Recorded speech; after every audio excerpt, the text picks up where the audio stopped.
on Sunday? Yes. Yes. Nothing is due. Nothing's due till Sunday. 1 through 10 is all the homework that we've assigned to this point. Okay. Again, this is the usual pattern, is that we start class, I'll ask for questions about whatever. Now at this point, yeah, I'm not surprised that there aren't really anything, because we haven't had much assigned, and the things we've assigned haven't been tremendously difficult. And I want to remind you guys that, again, the idea with the homework set or the problem set is not to wait and make it just like a Sunday problem. Is to try to do a little bit every day during the course of the week. So even if it's like 10 or 15 minutes, that's great. Like, just do a little bit if that's all you have time for. Yes, sir. Is it due like 11:59 Saturday or like Sunday? Like Sunday, 11:59 p.m. Going into Monday. Right. Okay. And here's the real talk here. Just had to clarify. Mr. Kulik is not checking until he gets to school on Monday. So even if it's turned in like after midnight on Sunday, it's not a big deal. You know what I mean? Yeah. Because I'm not staying up, and I'm not worried about timestamps on it. It's too much to deal with. If it's there when I check it, it's on time, and if it's not, then it's like kind of thing. You know what I mean? And I will check it no earlier than Sunday at midnight, but let's get real. It's Monday morning. Yeah. Is the earliest I could possibly get to it. Everybody's feel cool with that? I just have to pick a time to make it due. So it's just like, well, I mean, I think it is set at like midnight or whatever, but like,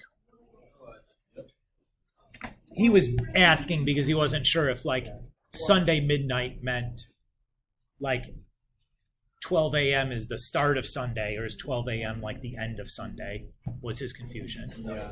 And which is a normal, I think, to ask. Yeah. Yeah. Okay. All right. So let's pick up where we had left off.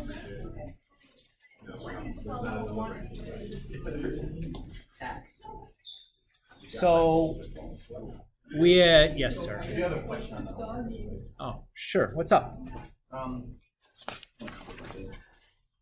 Number 8. Okay. Yeah. Actually. How about 5, 6, 7, 8, 9? That's Oh, it's one. Can we just go through it? I don't really understand the 5 through 10. What we're doing number 8. Well, we're going to do number 8, so that should help. That should clear it I up. know nobody else. All right. So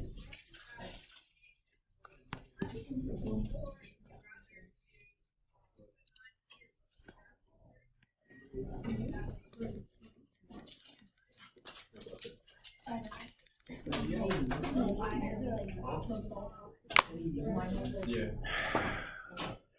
stylus.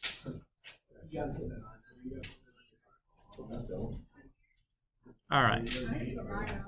So on 5 through 8, they're asking us to find the domain algebraically and then express your answer using interval notation. So worth pointing out that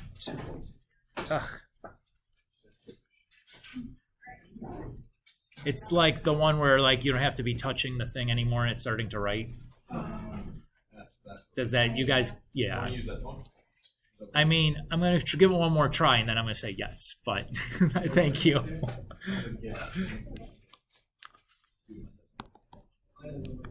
I lost my nose this week. I went to go get one.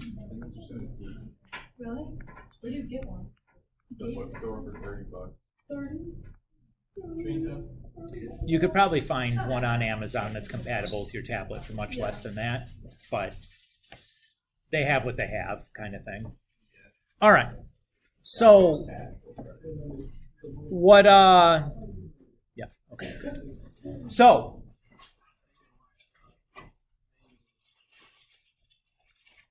the question is asking us to find the domain algebraically.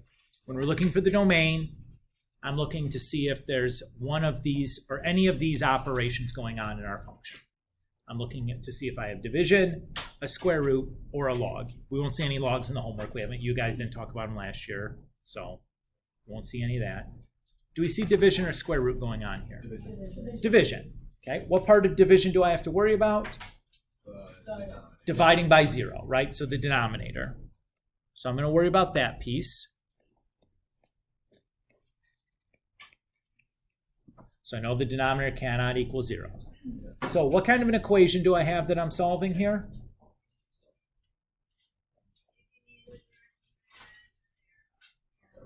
This is called a quadratic equation because it's got an x squared in it. Do you remember from last year there's probably 3 appropriate techniques you could use to solve this particular quadratic equation?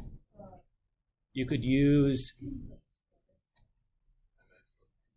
that's a linear thing.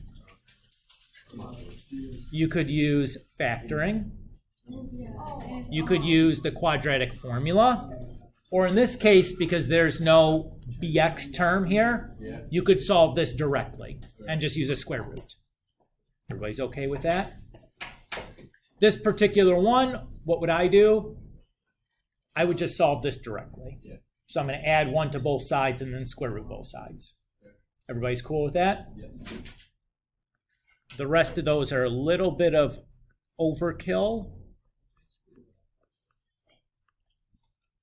Everybody's okay there? Where'd the plus or minus come from? Anytime you square root both sides of an equation, it generates a plus or minus. That's an important piece to remember. Okay, I'll say that one more time. Anytime you square root both sides of an equation, it generates a plus or minus. So if we're drawing our picture, before we translate this into a number line or into a interval,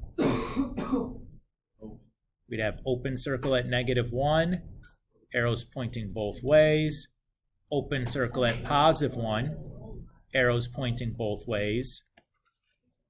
Everybody's okay with that? Yes. So how many intervals do we see here? It's really 3. 3 because you have So you have this chunk, and this chunk. Does everybody kind of see that? Okay. So let's just start from the left and work to the right. That first interval goes from -infinity to -1. And then I'll have my union symbol. The middle interval goes from -1 to 1. -1 to 1. Why am I using parentheses here? Because everything are open circles, right? Not included. And the last interval would go from 1 to +infinity. So that's our answer. That's just a way to designate that this is a domain that you're talking about, like it's a set of x values. Is it required for us? Nah, it's not that big of a deal, but you should indicate in a problem whether you're talking about a domain or a range, especially if both sets are present somehow, and this is one way to do it. Sophia? Is homework based on like correction or like Completion. Completion. Yep. Does that feel okay? Yes. And again, the tricky part is picking up that there were 3 intervals and not 4, right? Cool? Okay. Anybody else? Yeah. It's not Michael, it's Matthew. Michael is your brother? Okay. And it's like there's another Sadeki I had once upon a time. Could you do 5? 5? Sure. Okay. So if I look at 5, again, we're looking for, is there any division going on? No. Are there any square roots going on? So is there any restricted values? No. So the domain is just all real numbers, -infinity to +infinity. Done. Nothing to do. Righteous. Does that feel okay? Too suspiciously too easy? We put in some trivial ones so that you make sure you really understand. Because there's no division, no square roots.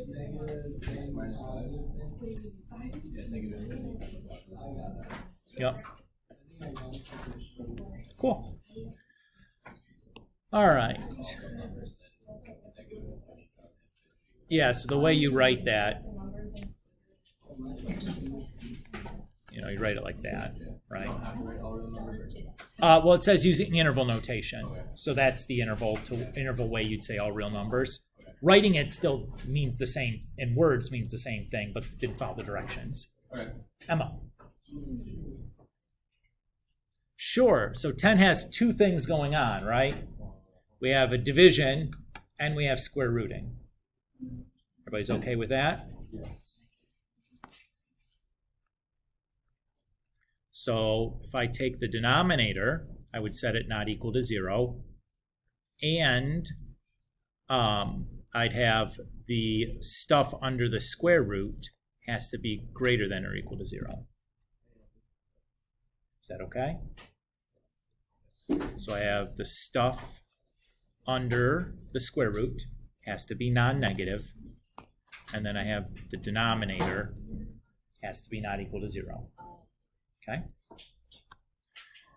So let's look at the not equal to 0, or the denominator part first. I'll square both sides to get rid of the square root.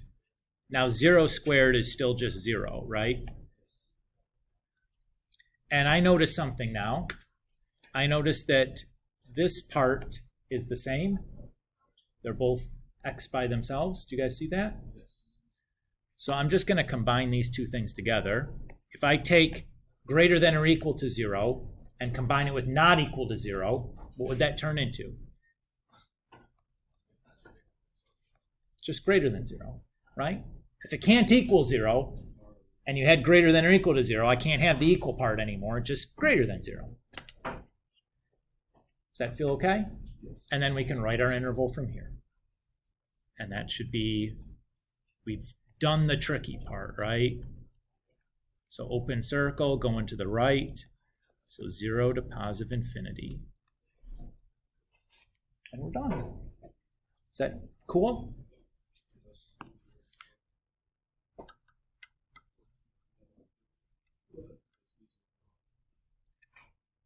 Yeah, so again, these are pretty quick, right? They're not too bad once if you know what you're doing.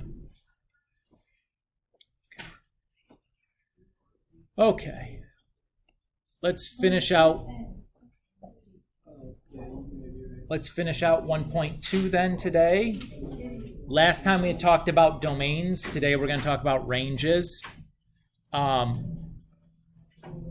finding a range algebraically, is not something we do in this course. If you're in the honors course, we would do that. In this course, we're just going to use the graph and look at the picture and read it from the picture. Everybody okay with that? All right. So doing it algebraically is actually pretty complicated, but using the picture, it's not so bad. So I'm going to use the same examples that I did when I did the domains. I'll rewrite them down for you because after 2 days or whatever, who can remember what we did? And I'm going to write the domain that we found alongside of it, because sometimes that's helpful in justifying some stuff later on. Everybody feel okay? So this is the problem we did the domain for already. I wrote the domain next to it.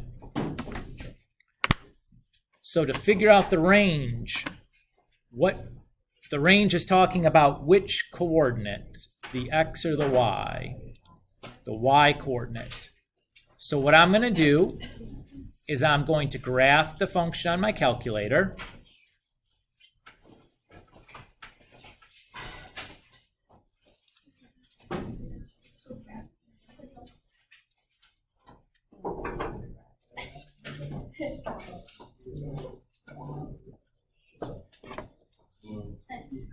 You're welcome. The y equals means the same. To the calculator, it means the same thing, right? So this is my picture. Okay? So what am I going to do with this now? I'm going to look at my picture and locate the lowest point on my picture.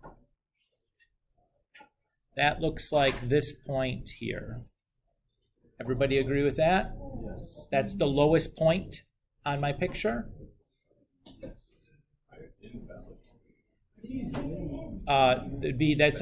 That's a window issue. Hit the zoom button and pick just zoom standard. It's like option 6 or something. Yeah. And try that. If it still throws you an error, let me know. But that should clear it. It still did. Come and show me what's going on. So you just go down to standard click enter? Yeah. Valid.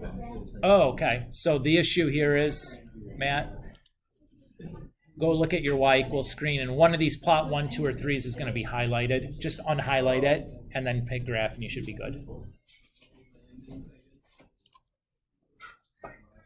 All right. So we got our picture, right? Yes?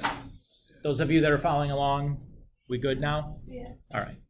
I'm going to locate the lowest point on that picture. In our case, that looks like it's right about there. Everybody agree? Yeah. What is the y coordinate at that point, if you're to estimate it from the picture? 0. 0, because it looks like it's on the x-axis, right? Yes. Okay.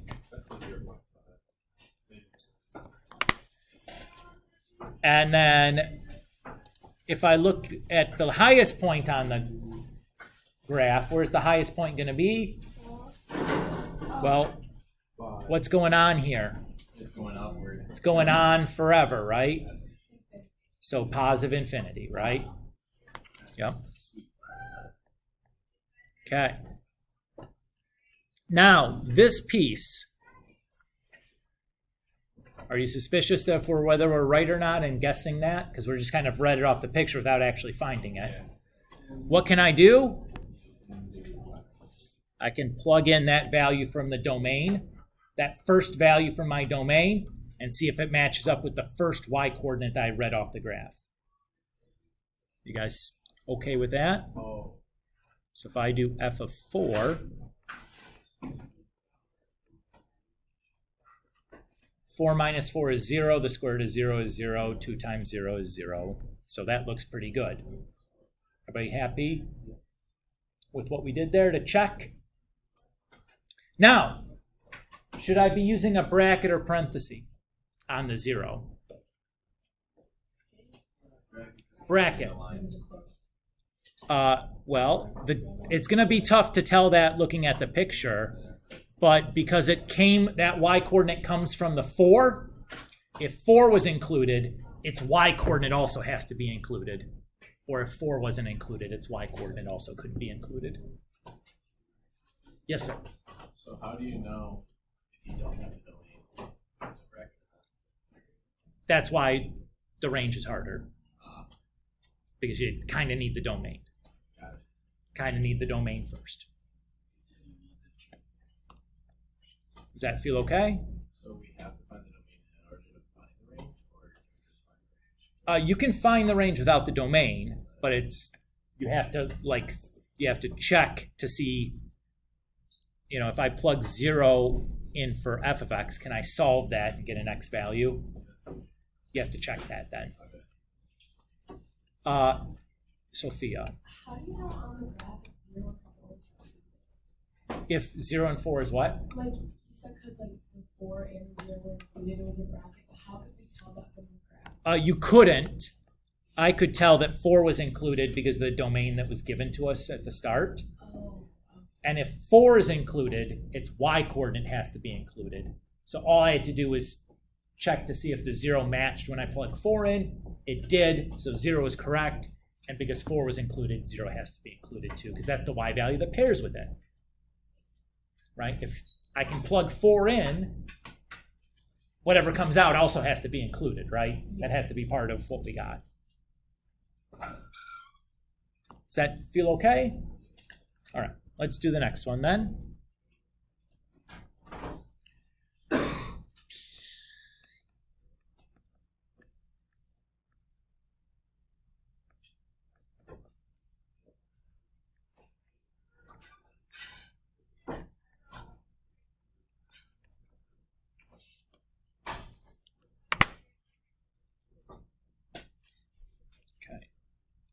So I'm going to scroll down here a little bit.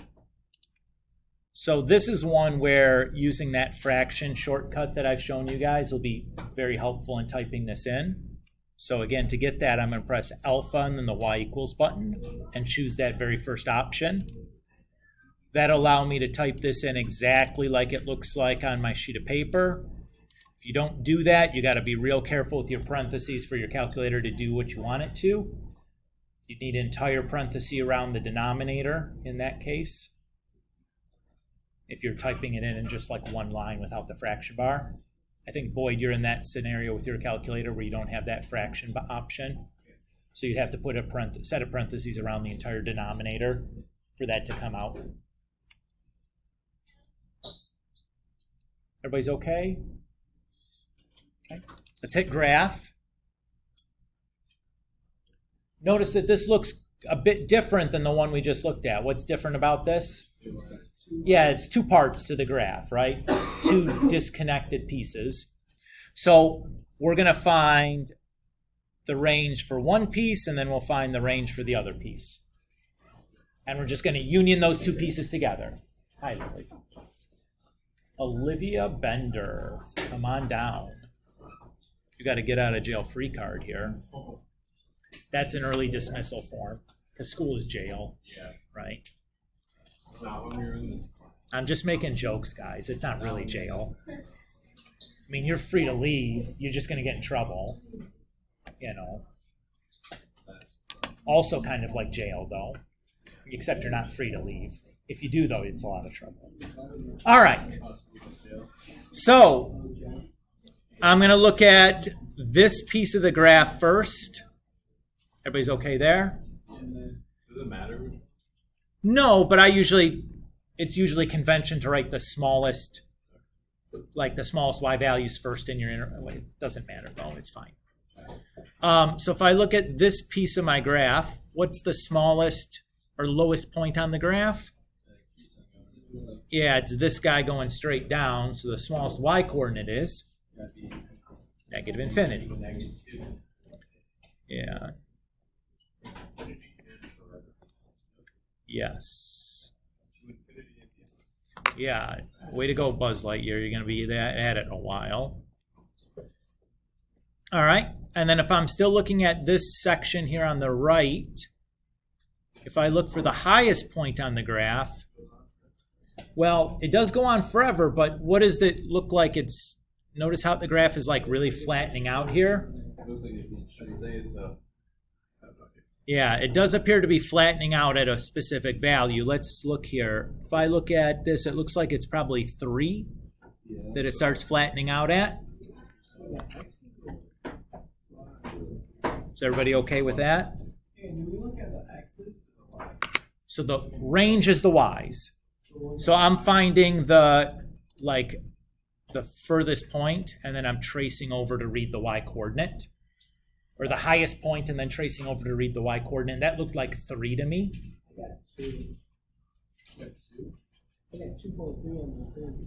Yeah. Well, here's what I can say then. Let's check it. Right? To check this, what I want to do is if I plug this in and try to solve for x, that should give me an idea of what's going on here, right? If I think that's correct. No, the 3 is a y coordinate here. It's not the domain that we're using to check it. Yes. We're checking to see if this y coordinate has an x that goes with it. We're going to solve for x. That's what we're going to do next. Everybody's okay? Now, this is a little bit tricky to solve for x because we have x's in 2 places, right? What's the first thing I'd need to do here? I got to get it out of the denominator. The x has got to get out of that denominator. So let's multiply both sides by x plus 2.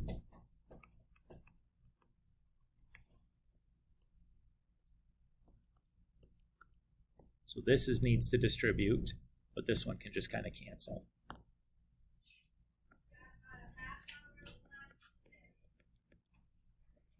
Everybody's okay with that? And then let's get all the x's onto one side. So I'll subtract both sides by 3x. And what do I get?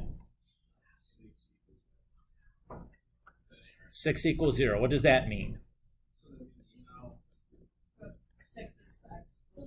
It means there's no solution here, right? If you get an equation that makes no sense, like there's no variable left, and you have two things that are clearly not equal to one another, that's indicating to you that it's no solution. Now, is that good or bad for us? That's good. Really? You know why? Because if I look at the domain, there was no x value at -2. If I look at the range, there's going to be no y value somewhere to go with that x value. 3 was our missing y value. Does that make sense? So if the domain was missing one x value at -2. Everybody agree with that? Yes? Right, when we read the domain, it's everything except for -2. Yes. If I look at the graph, if I look at the y coordinates, I'm missing some y coordinate in here, right? Like the graph doesn't connect straight through and cover the entire y-axis. There appears to be something over in this neck of the woods that doesn't match up with any point on our graph. That's going to be the hole in my range to match up with the hole in my domain. We just found it by showing that there's no way that this function can have the value 3. Oh, I got you, boy. Thank you. Did that help? Sort of. I have a question. So, Yes. Let's go one at a time. Matt, you start. how do you know if it's a bracket? In this? I don't understand that. Okay. So the bracket means that number is included in the set. So in the case of the domain, it means that if I had like I have a bracket on my 4 here, means that if I plug 4 in for x, a number is going to come out. If I try to do that down here with -2, if I plug -2 in for x, I get a 0 denominator, nothing comes out. So -2 could not be part of this set. That's why I got a parenthesis. Okay. Do you see the difference? Yeah. Okay.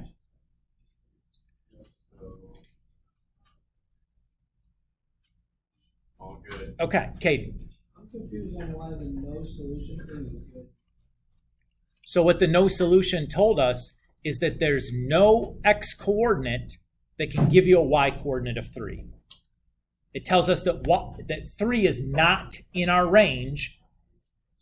That is our missing y coordinate, just like the domain had a missing x coordinate. That's why it was good. So 3 is that bound. So it's getting a parenthesis. Exactly right, because we've just clearly shown that 3 does not belong in our range. It's just the endpoint. Everything up to 3 is okay.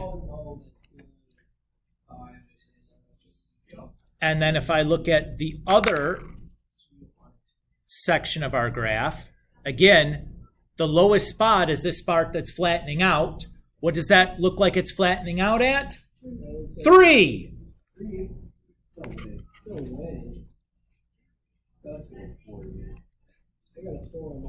That was like 3.7 to me. Okay, guys. 3.5. Okay. Hey, look at this. Oh, he's about to do it. Oh, he's about to get us. We'll just do that. So, is that the Dude. range then? The 3 one? What is that? You just got caught. I just extended it out. Like clearly 3 is like where it's at now, right? He got us. If what I've just written in red is the range, yes. Yes, I was getting ready to write the y is an element of, but people were asking some questions. Okay. Say on a test, I thought it was 4, but you put the answer is 3. Am I wrong? Yes, because if you would have checked, you would have seen that you have that's not the missing y coordinate, right? If you did the same check we did down here, you would have been able to solve for it. Oh, if you solve, you don't want to solve because of the thing. Well, in this, because it looks like it's missing, right? There's some y coordinate missing here. But I'm confused how it looks like it's missing. I just see two different things. Okay, let me use a I don't different. understand how you read them. No, that's fine. I understand. I get what you're asking. I'm just going to pull up a different program here. That's going to be a little bit easier to see what's going on. Yes. Okay. So this is the same. This is the same thing we just looked at. Okay. It's the same function. I've just graphed it on a different tool. Actually, we'll do one more zoom. So if I trace through, it looks like these two lines are like kind of the same spot, right? If I trace all the way through, that should be my missing y coordinate, whatever that's at. Okay. Visually, if I add in the line y equals 3, Oh. Okay. Yeah. you can see it now pretty clearly that, yep, okay, they're just following y equals 3. They're getting real close to it, but they're not crossing it. Do you guys see that now? And that's the only y coordinate that doesn't match up with some point, right? If I pick this point, that gives me like the 9 on the y coordinate. If I pick this point, it's going to give me like 3.06 or something, like really close to 3, but not exactly 3. It'll never actually get there. And I know that it shouldn't because in the domain, there's a hole for one x value. In the range, there should be a hole for one y value. Does that? Yes? It's okay?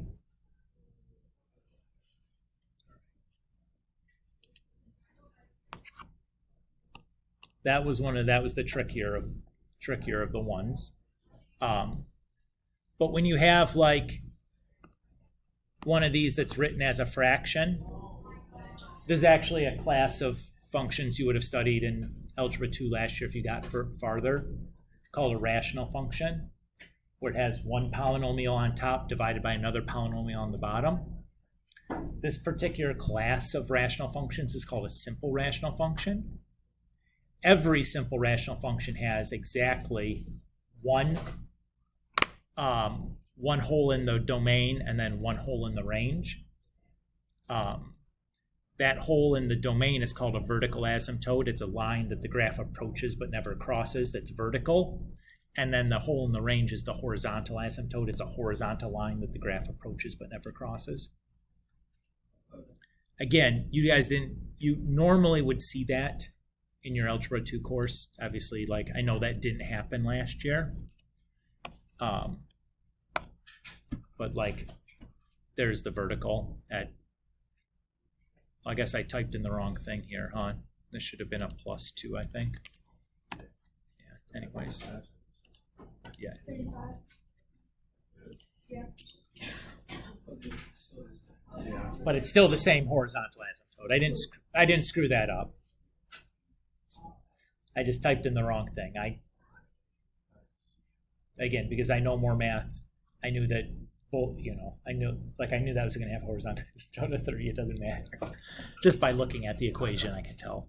But I don't want to go too deep into like the stuff that you should have covered last year, because what are we going to do? Is we spend the whole semester redoing Algebra 2 and then try to start trigonometry. It's like we just at some point you just got to say, okay, this is where we're at, and just kind of do a little on the way. Is that okay? Yes. Okay. And then I think our last one,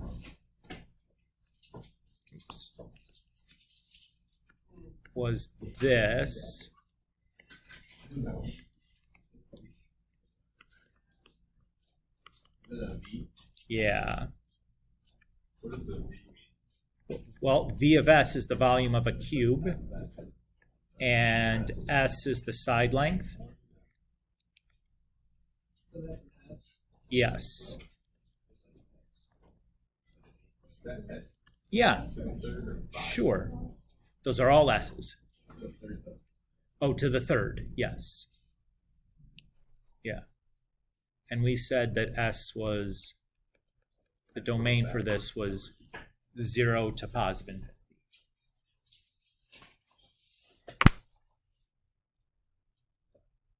So did we finish the last I think we did, didn't we? Yeah, because we did one more example after that even, where I had like two different funny, I had a division and square root going on in it or something.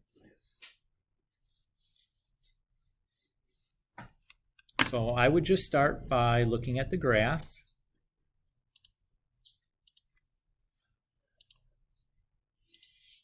So that's just, I'm going to, just use X's instead of S's because that's the way my calculator works.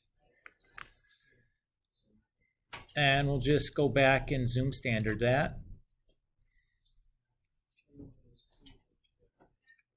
But remember here, this one's going to be a little sneaky because this one had the relevant domain. So the calculator is actually showing me too much. Yeah, too much. It gave me, the calculator can only handle the implied domain. Remember that this problem, the domain starts at 0. Everybody agree with that? So the first y coordinate I have should be the point where x is 0.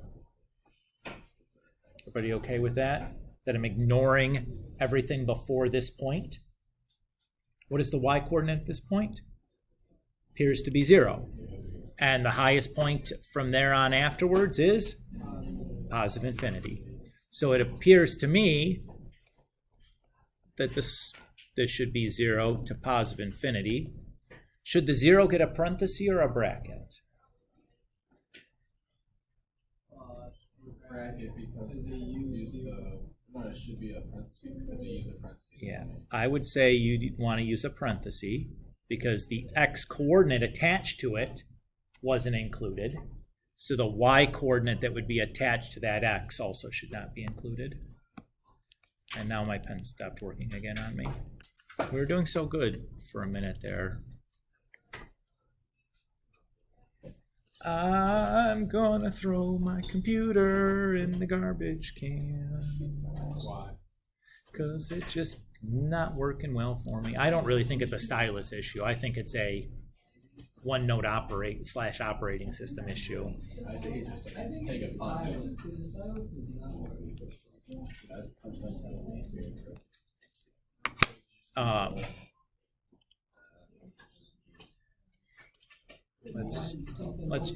Let's try doing that. They autosave. All right. It does. Yes. What was the word after is the Side length? no, the first one. Volume. Yeah, that's my bad scribbly, scraggly penmanship there. I'm try, but you're working with like, Wait, one in black is the domain. the black was what we had from before. Domain from the last I spent half the class screwing and unscrewing my pen. All right. 1.3 is about something called continuity. Are we, like, you're just there, finally. Oh, now we don't want to work again.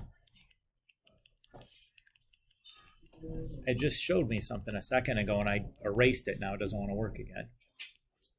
Maybe that's a sign. I feel like it sometimes. It's like sign of what? the universe telling me that I don't like you anymore. Sign. A-S-S-I. All right. So 1.3 is about something called continuity. All right. So continuity is a thing that we use to describe a function. So if I look at, say,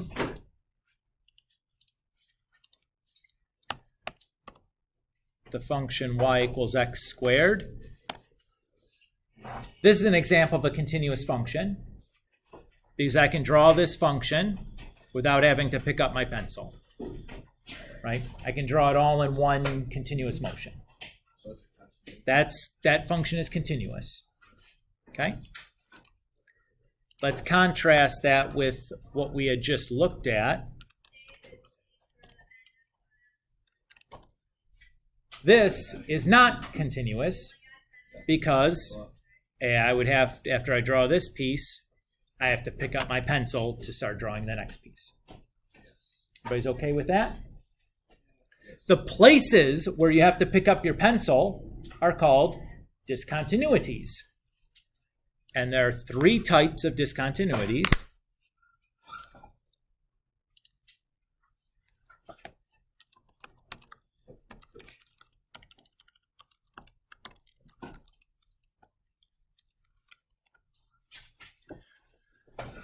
The first type is called an infinite discontinuity.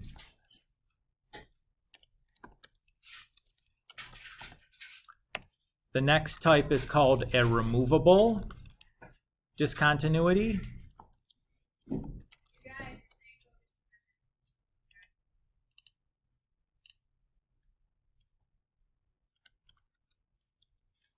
Is that how we spell? There we go. All right. And the third type is called a jump discontinuity.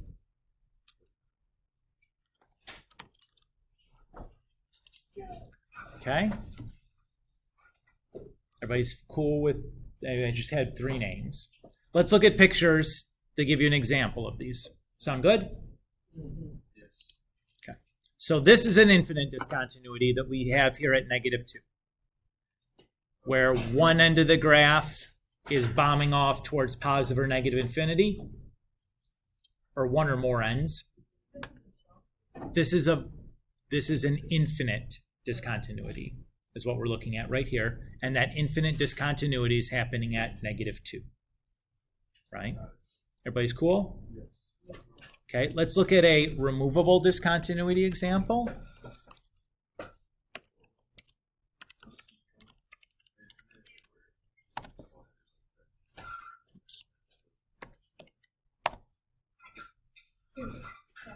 So the blue is the example of the removable discontinuity.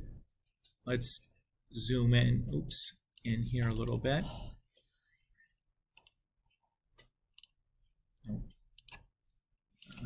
That's what I want to do. Get that out of there. All right, that's better.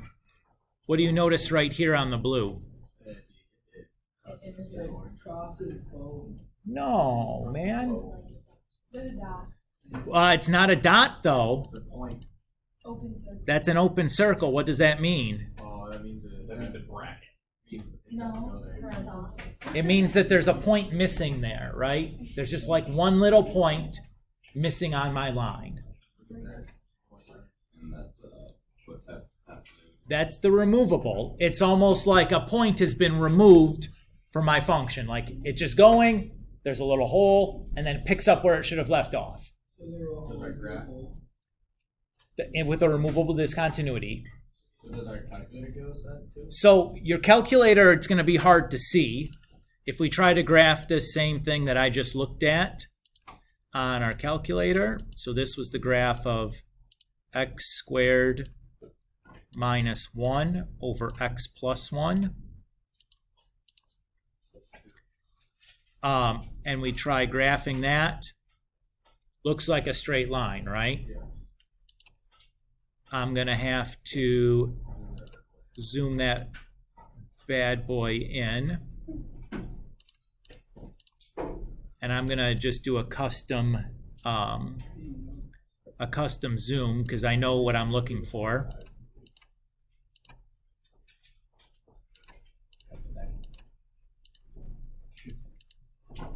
Where are those numbers coming from? I don't want to get into it. I just want to show you that your calculator can show you the removable, but you have to like really look for it. So you can see right there, there's like a little tiny gap.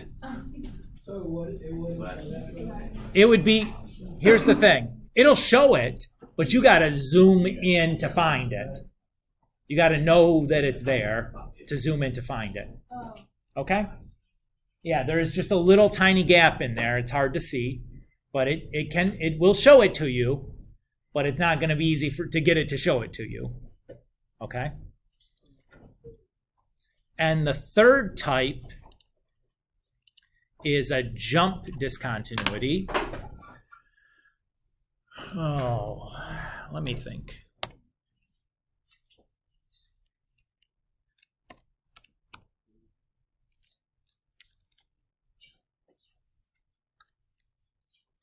Oh, I didn't want to do. Yeah, that would be okay. Yeah, I just can't see it. Okay.